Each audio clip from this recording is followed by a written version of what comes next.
The Jewish cemetery of Vadul Raskov on the right bank of the river Dniester is one of the most beautiful places in all of Moldova, and I can think of no better place to begin our tour of Jewish heritage. Now, the earliest mention of Jews living in Bessarabia is around 1300, when they're documented as living in the White Castle, a group of doctors for the community. But among the Jews, they said that they arrived here before the Romans, and on genealogical websites you can even see references to Roman-era tombstones with Hebrew and Jewish symbols on them. Another legend is that they were here at the time of Dacia and the conquest of Trajan. Now, I kind of want to talk a little bit about this specific community, Raskov, because it was home to a very important man, Joseph Jacob of Pologne. Now, Joseph Jacob was one of the earliest adherents to the new Hasidic community. And this is coming from someone who is not Jewish, so I don't know the history as thoroughly as a Jewish tour guide would, but I hope that I am able to kind of give you a brief description and show you some of the places. Joseph Jacob was ousted from Polonia, which was kind of in western Ukraine. He was a member of an earlier Kabbalistic branch, but was, for his piety and his asceticism, he was a very, very religious man and was not well liked in that community. So they exiled him, and he began to study underneath the new Hasidic leader, Baal Shem Tov, who led this community. Pretty soon he moved over to Raskov here on the banks of the Dniester. Now I'm going to show you some scenes from this cemetery, how beautiful it is, but remember too, there are two separate Jewish cemeteries in Raskov. This is on the right bank, and then on the opposite side, on the left bank of the river Dniester, or on the eastern side, you can see in Transnistria, which takes a little bit of paperwork to get to, you can see the old Jewish cemetery there as well, right next to the Polish Catholic Church of St. Kaitan.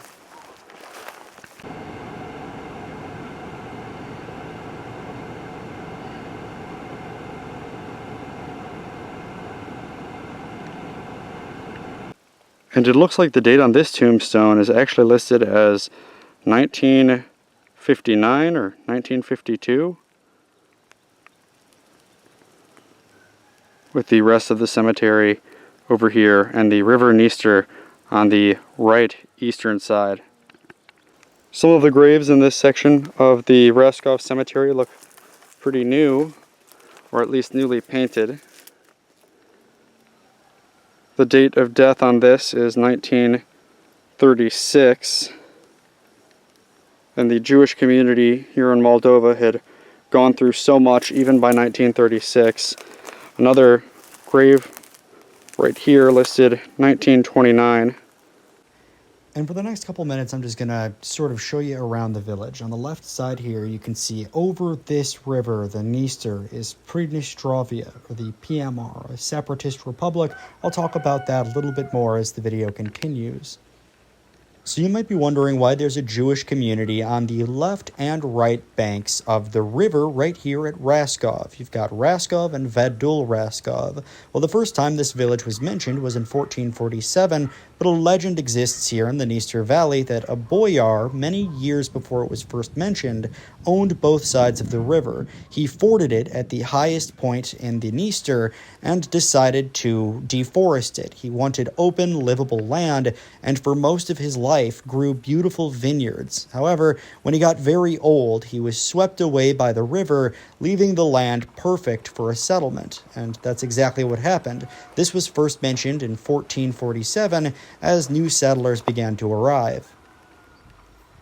We're driving through town to see a medieval bell tower, but I wanted to talk a little bit about the population here. Nowadays, just over 2,000 people live here, but back on the eve of World War II, there were about 9,800 people. When the fall of Bessarabia was announced, however, that number dropped by more than half, and the 7 synagogues that existed were destroyed.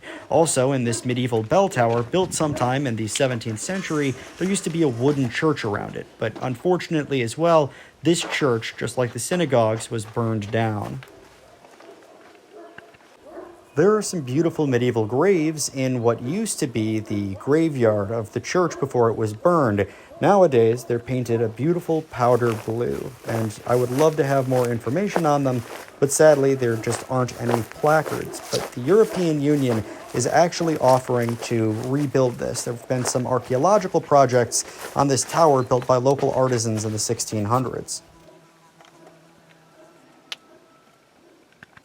Ehil Schreibman was a Yiddish author, someone who's very widely celebrated, published in America, the Soviet Union, Israel, and the Republic of Moldova. He was born here in Vadul Raskov in 1914, attended Romanian language primary school, and lived from the early 1930s until the start of World War II in Bucharest. Throughout the war, he and his wife were farming in Uzbekistan with other refugees from the conflict, but he was very widely published. He's received awards in Yiddish literature from Israel, Canada, America, the Soviet Union, where he and his friend were some of the first Bessarabian writers in the Writers' Union there, and even in the United States. One of his first publications was actually published in New York and Warsaw jointly, right before the Nazis invaded.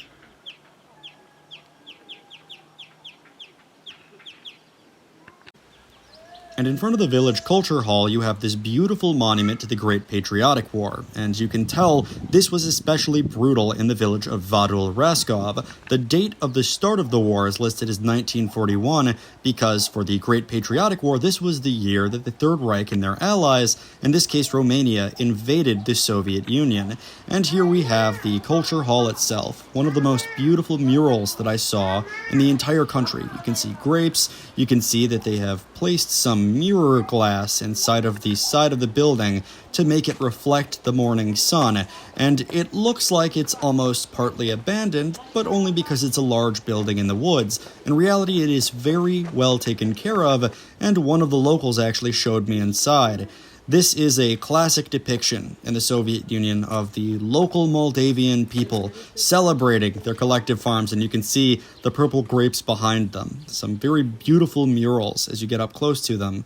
And inside, this is a theater left much the same as it was back in the Soviet era. The soundproofing or the echo-proofing baffles on the ceiling there.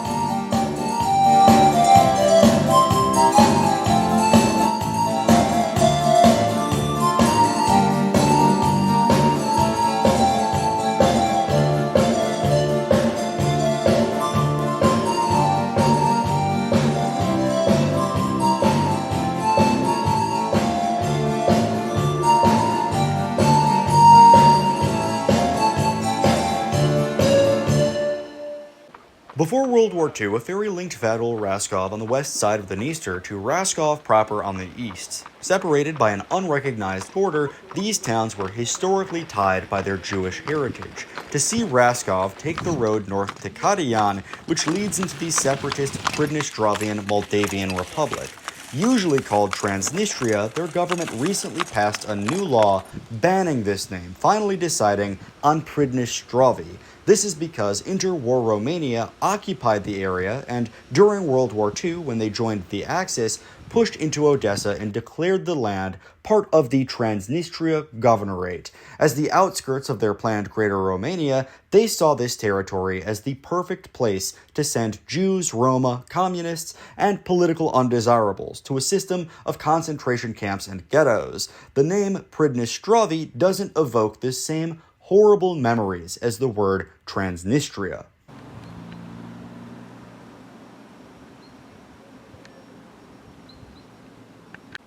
And this is just an interesting monument I saw on the road from Vadul Raskov. You drive about 30-45 minutes north, cross into the PMR at Kamenka, and this was just inside of the small little suburb of Podoima, just north of Raskov on the left bank of the Dniester.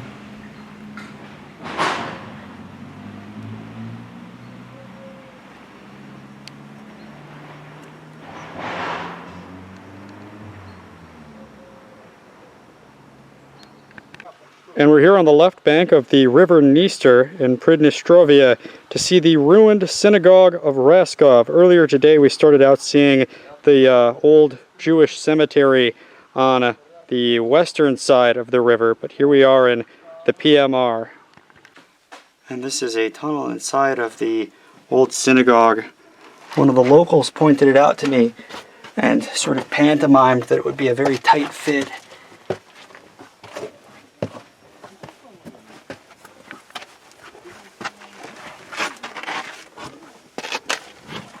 This is already the second story.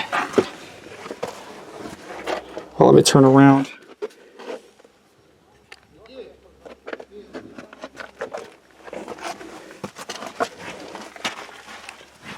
Oh, this is very tight. I'm arching my hand around before I can get around. Wow.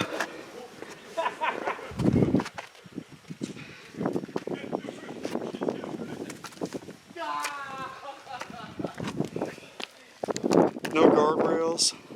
Oh, wow.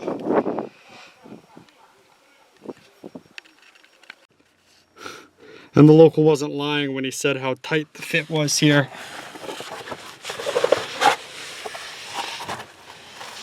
If you want to slow your descent, you just flex. And you can see also on the hill overlooking Raskov, from the top of the synagogue, St. Kaitan, the Polish Catholic Church. It still has a few people that live there, I believe. On the opposite side of the river is the beautiful Raskov Synagogue and some other Jewish historic sites. First mentioned as a trading post in 1402, this is one of the oldest communities in what's now the PMR. From the 15th century, the northern stretches of the Dniester were part of the Grand Duchy of Lithuania, followed by the Kingdom of Poland, and then the Polish-Lithuanian Commonwealth. These shifting borders encouraged the migration of peasants fleeing religious persecution, one of the reasons for a large Jewish community. On the outskirts of town, there's still a Polish cemetery with graves of influential landlords. Marble tombs still bear Polish surnames, but we're focusing in this video on the Jewish history of Raskov. Rabbi Jacob Joseph of Polon, or Yakov Yosef of Polonie, however you want to pronounce it, called this settlement home. Born in 1710, he was an adherent of Luranic Kabbalah and served as a rabbi in Sharod for a few years. Nowadays, this town isn't far from the border in western Ukraine. He isolated himself and became absorbed in his religious studies to the point where he was ostracized and finally outcast in 1748. Looking to the west, he journeyed to Raskov and settled here at their, at the time, very new Hasidic community. Taldat Yaakov Yosef was published in 1780, the autobiographical History of Jacob Joseph. Considered the first work on Hasidic philosophy ever printed, at one point in the text, Words I Heard from My Master, the rabbi cites sayings from Baal Shem Tov, a man whom he personally worked for, the mystic healer who founded Hasidic Judaism. Rabbi Yaakov Yosef taught a new understanding of God in the town of Raskov as well. In Judaism, one must both love and fear God, but according to Rabbi Joseph, only through deep inwardness of soul and personal introspection does one arrive at the correct conclusion that love and fear of God are the same thing, impossible to distinguish, and therefore neither can take priority. There were synagogues in this town for centuries, but the ruins of the current one are in the shadow of the Church of St. Kadian. This synagogue was built in 1749 in the Baroque style, and Jacob Joseph was its first rabbi. It was destroyed in a campaign of Soviet anti-religious zealotry when this was still part of the Moldavian Autonomous Soviet Socialist Republic. This campaign was intended to be an example to those in Bessarabia across the river. The Soviets were building infrastructure and power plants, lighting up towns in the Moldavian ASSR, and attempting to modernize villages close to the Bessarabian peasantry as a show of modernization propaganda, the same thing that North Korea does on the border with the South, erecting a tall flagpole and building beautiful buildings to impress the impoverished people from across the border, a classic show of socialistic propaganda. And this is the Moldovan side of the Dniester River, the right bank, but we're here standing on the left side in Transnistria, or less formally Transnistria. We just saw the old Jewish cemetery in Vadul Raskov on the Moldovan side. But here we can see another one, the old Jewish cemetery, which looks a little bit less well maintained in Transnistria, but this is a struggling separatist state, so they don't necessarily have the funds needed to keep this all very well maintained. But at least it looks like vandalism has been kept to a minimum. And I saw a sign saying that a new Jewish cemetery was up here along the shores of the Dniester, and I wanted to see what that was. Seeing a place like this really does make you understand what a beautiful place this was to settle, and how eager Jewish communities were flocking to the shores of the Dniester River. The Moldovan people have always been very welcoming to all sorts of races and ethnicities. This is a melting pot of people.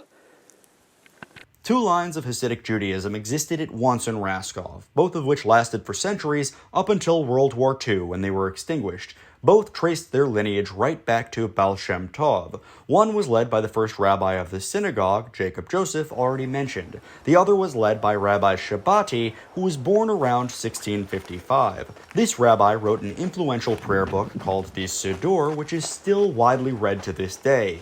The tomb of this man was discovered only in 2022, attracting the attention of Orthodox Jews from around the world. Since then, Raskov has become a major pilgrimage for Jewish people visiting Western Ukraine, Moldova, and Transnistria. This rabbi's grave is north of the old Polish Catholic Church and lined with the Culture Hall and the statue of Vladimir Lenin.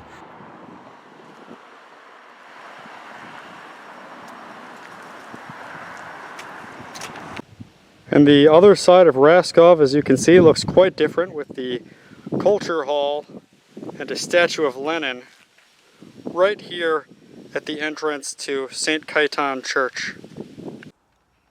The Jewish cemetery I started with was on the opposite end of the Dniester River, only about a half a mile away in Vadul Raskov. But this one, on the PMR side, on the left bank, gets much less attention. Technically, it's called the New Jewish Cemetery, but the newer graves from the latter part of the Soviet Union are a couple of yards to my right. There are many old graves here, but because it's within the PMR's borders, it doesn't get nearly as much tender love and care as it deserves.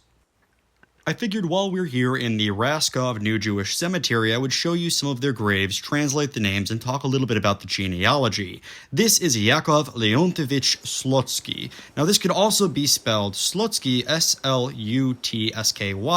That is a habitational name, meaning someone who comes from Slutsk, nowadays in Belarus. Back in the day, this would have been in the Pale of Settlement. That name is from the Eastern Ashkenazi tradition of Judaism, and there were many Slutskys or Slotskys here in Western Ukraine, in Belarus around Slutsk, as well as in Bessarabia, in what's now Moldova.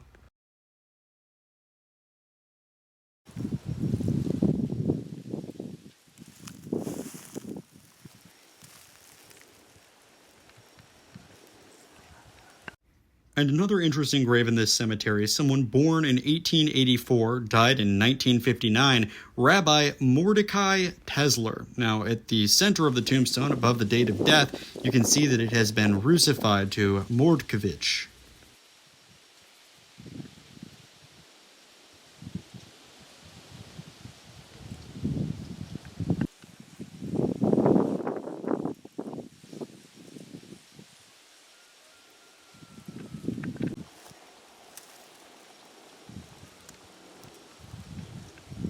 And we'll pan over from the New Jewish Cemetery on the left bank of the Dniester, and you can see here a death from 1974.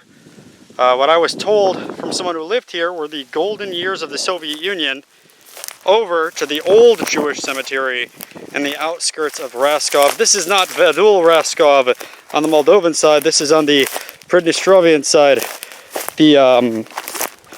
This is just regular Raskov. But this area stretches out probably several acres. A huge community of Jewish people before the war.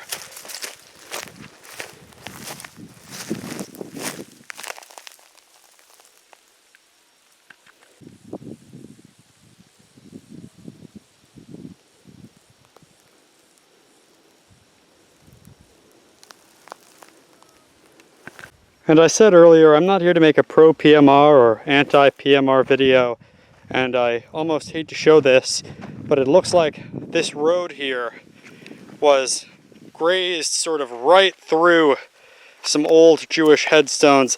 Now, this might have been a project that was totally unapproved by any local planning groups, but I haven't seen anything in the news about it, and these are all Jewish headstones.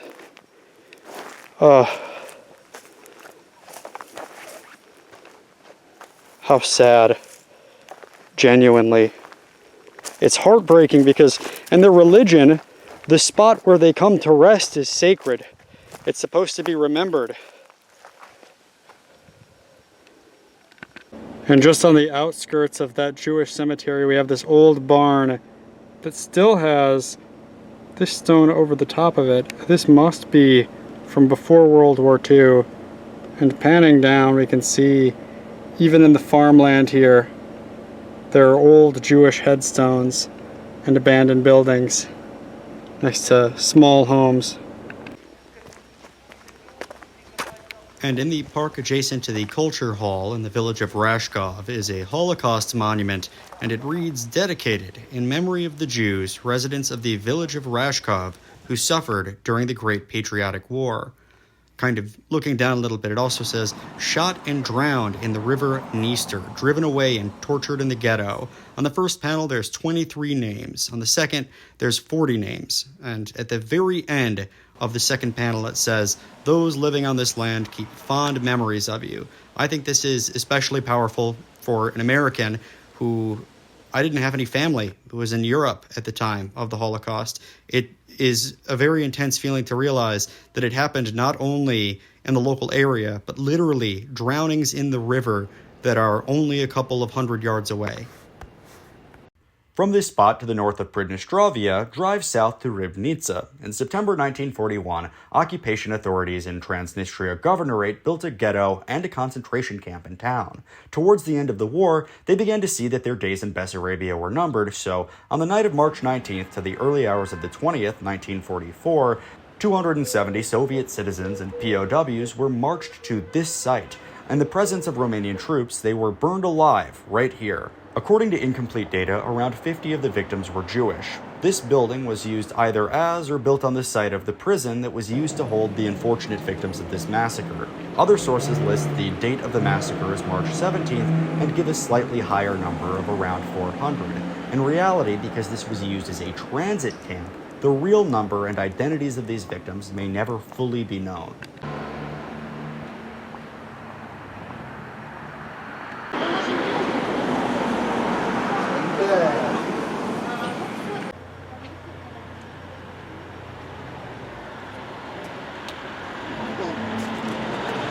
Further south of here, in Bessarabia, are a number of beautiful, if sobering, Jewish historic sites. In 1887, according to jewishgen.org, the town had a Jewish population of just over 5,200. By 1926, thanks to the Soviet campaign against religion and their close proximity to Romanian Bessarabia, the number had dropped to just over 3,600. The cemetery downtown has two sections, new and old. The old section dates to just before the war. The new section continues right up to the current day. This older section, often overgrown because many of these families have moved away or were killed in the Holocaust, leaving no descendants to care for the graves, is renowned for its beautiful carvings. Flowers of life, eagles, knots, and deep carvings show burial practices formed an important part of the fabric of Jewish life. And that's a perfect example of the flower of life, the intersecting circles. And flanking the Russian eagle, what looks like two bowls.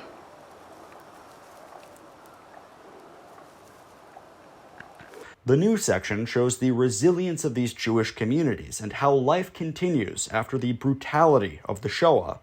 Dubasari also shares history with the tragic 1903 Kishinev pogrom due to the sad death of a Ukrainian boy named Mikhail Ryvachenko. An anti-Semitic newspaper publisher named Pavel Krushevan ran the most popular paper in Bessarabia, the Russian-language Bessarabets, which featured provocative headlines such as "Death to the Jews."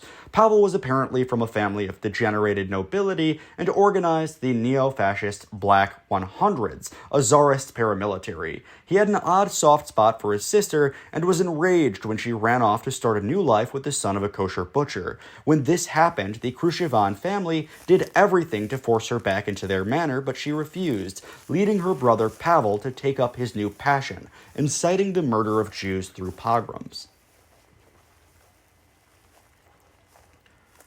The paper reported jointly on the death of Mikhail Ryvachenko, found killed in this town, and the suicide of a young girl who was rushed to a Jewish hospital after she'd ingested poison, but sadly, she was declared dead on arrival, while at the same time claiming that Jews had kidnapped his sister, claims which she herself refuted in rival papers. He tied the deaths of these two children to Bessarabia's Jews. Specifically, he claimed they were murdered near Dubasari so that their blood could be used in rituals, a classic centuries-old trope called blood libel. Pavel is believed to have contributed to the writing of the Protocols of the Learned Elders of Zion, purported to be a recording of the minutes of a Zionist World Conference. In reality, this document was a total forgery. It was faked. And although it's believed he wrote it, there's no proof he was the sole author, although he was the first man to publish it. This document still has a following. I see people sharing this on Facebook, and it inspired pogroms for many decades.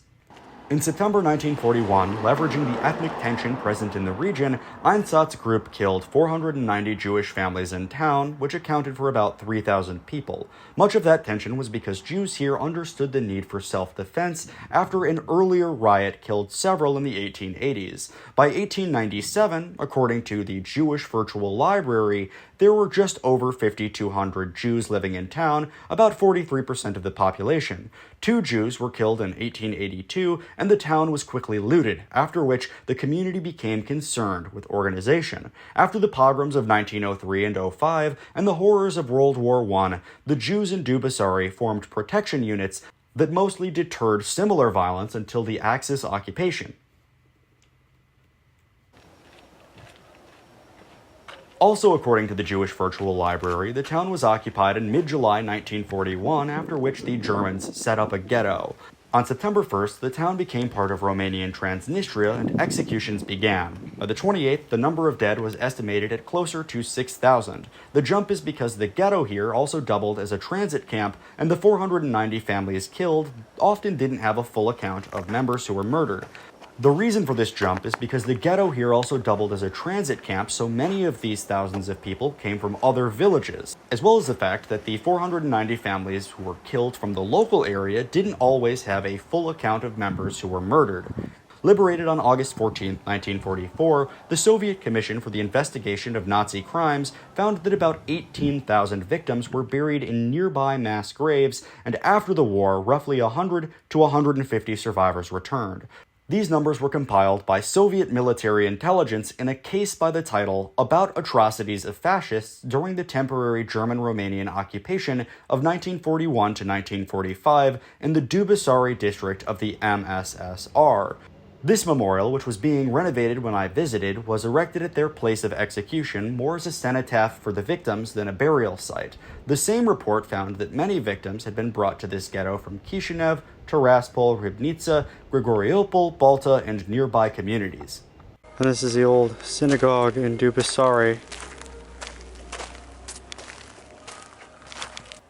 Like Raskov further to the north, the settlement here was famous for Hasidic Jews, and the synagogue is still in town to this day, albeit used by the government of Transnistria as a local government office. It was built in the first half of the 19th century using private donations, and in the courtyard one can see the remains of a mikveh used for ritual washing. Because this land was incorporated into the Moldavian ASSR early, the structures remained in use until 1933, but eventually fell to those Soviet anti-religious campaigns.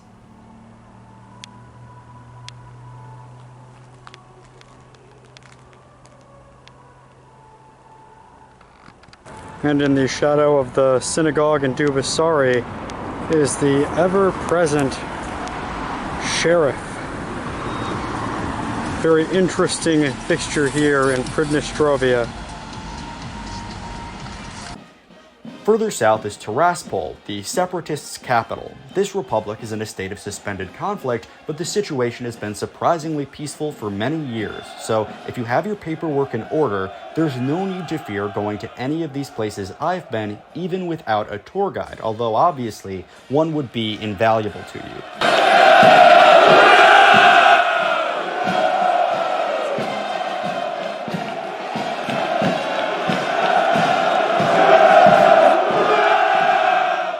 North of town is the Jewish cemetery on the corner of Ukrainskaya Street and Strada Konstruktori. However, Tiraspol has gone through cycles of modernization, and more obviously visible Jewish sites are found in nearby Benderi, also called Tigina. We're walking to the Jewish cemetery of Tiraspol, which by now is mostly sort of overgrown, but some members of the Jewish community starting in 2013 began recording some of the names of the graves, and they're available online. It's at the corner of Construction Street and Ukraine Street. You can park right here near the car billboard up there. It'll probably be here when you visit too, if you decide to come to Transnistria. Although the sign in front of the cemetery sort of marks 1941 to 1980 as the main dates for this cemetery, there's also a monument to the victims of oppression of Stalin from 37 to 39. Although, of course, the repression against the Jews would continue for quite a few years under the Soviet Union, all the way through. I've heard of some reporting of the Sobibor concentration camp and how they refused to let one of the survivors testify in front of the World Court. Now, there's also in this cemetery a mass grave of the bones of the old Jewish cemetery, which were exhumed and brought here. And the memorial began in 1941. I believe, at least that's what the front gate says.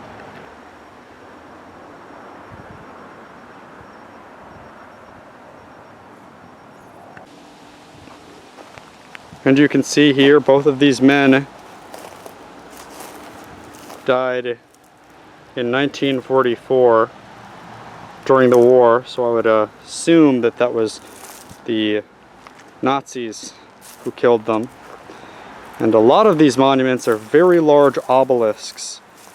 1958, very early post-war period, which must have been very difficult for Jewish people. And typical of most Jewish cemeteries in Eastern Europe, this one was built in the outskirts of town, in this case Tiraspol, north of the city, sort of in the industrial area.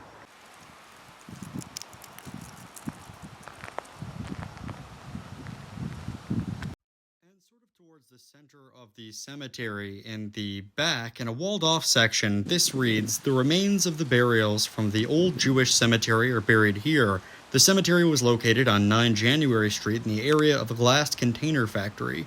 Now, right now, we're looking at the map of where this cemetery is. The area highlighted in red is the Jewish cemetery, but the green area north of it is the Christian cemetery. And this is Tiraspol's Jewish cemetery, but you can see the wall divides it from the Christian cemetery, which by now is much more overgrown, almost impossible to walk through. Pass through the capital, but not before stopping at the Drama and Comedy Theater and the Monument to the Liberators of the City. The theater was the site of a famous flag raising on April 12, 1944, the day that Soviet troops successfully took the city. This was an important step in pushing through to the capital of Chisinau, and the hoisting of the red banner over the theater was a huge boost in morale. The date is now locally famous for two reasons. For the Liberators, and later as the date cosmonaut Yuri Gagarin made it to space. For this reason, a mural of Gagarin has been painted in town, and on the opposite side of the city, a separate monument was erected some years later to the army. 70s and lived over here.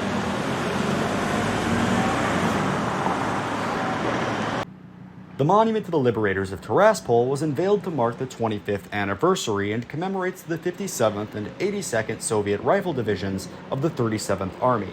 Now it's proudly on the back of the 1 ruble note of Transnistria. Crossing from Tiraspol to Benderi will take you past the Russian peacekeepers, where you can view the beautiful Bender fortress to your right from the bridge. Park in the lot and then walk through the gates to the outside moat, where you'll view a plaque to commemorate the executions that took place here immediately after the Axis occupation of the city on July 21st, 1941. This plaque was erected in 2001. Dozens of Jewish people, many of them women and children, were led here by the SS and executed in the castle moat, an event that was common across Europe wherever the Nazis took root.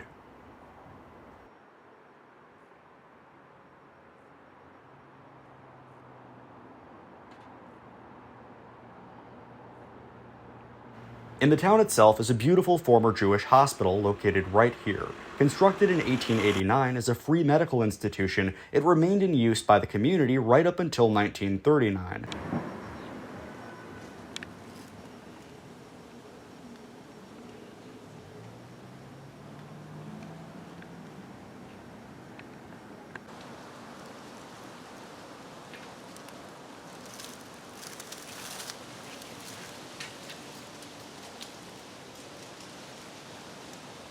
It's still a medical school on the banks of the Dniester River, according to a number of online sources, and despite some renovations from over the years, retains much of its original look.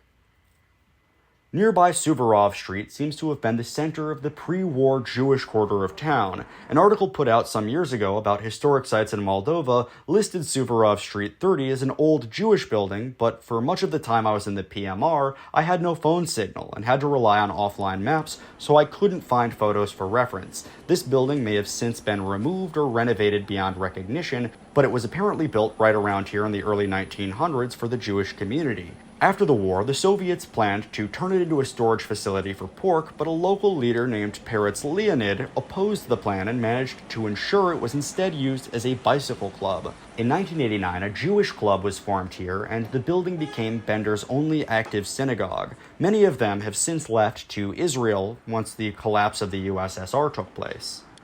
Nearby Suvorov Street 53 is a well-preserved pre-war building, the Old Synagogue. After the Great War, it became a charity canteen serving free meals to veterans. Food was distributed from the courtyard to Jewish soldiers as well as to the poor, without prejudice. Services were organized by Rabbis Yehiel Goldfarb and David Gerfel. After the Soviets defeated the Nazi invaders, it became a trade union center and today has been kept renovated by a few shops who rent it out as business space.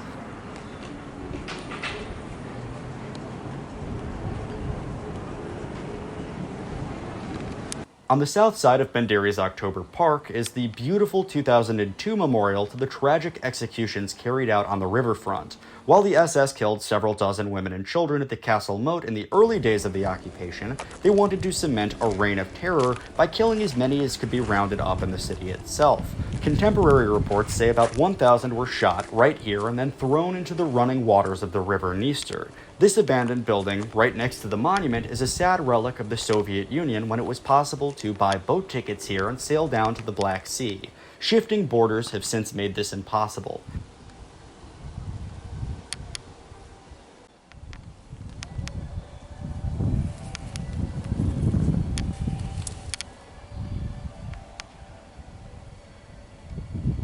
Just around the corner is the Palace of Culture, not necessarily a Jewish building, but erected as a symbol of Soviet victory, with murals inside displaying the solidarity of locals with the Soviet government and with the USSR's military might.